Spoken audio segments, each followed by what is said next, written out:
Hogyha van babakorú gyermeked, vagy védőnőként dolgozol, akkor mindenképpen számítunk a véleményedre a komment szekcióban. A babadatával kapcsolatban felmerült egy olyan elképzelés, hogy létrehoznánk védőnői profilokat, ami azt jelenti, hogy a védőnő is tud regisztrálni, ti pedig a saját profilotokon hozzá tudjátok kapcsolni a védőnőhöz a profilt, aminek több praktikus oka is lenne.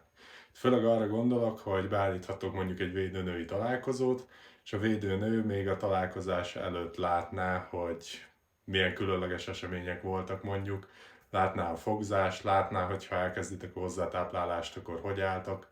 látná például az olyan eseményeket, hogy például hányt a gyerek akár láthatóvá válna, mondjuk a pelenkák száma ezután, hogy mennyire veszélyeztetett idézőjelesen a kiszáradás. Nyilván felvennénk a kapcsolatot védőnői szervezetekkel, szóval biztos vagyok benne, hogy találnánk olyan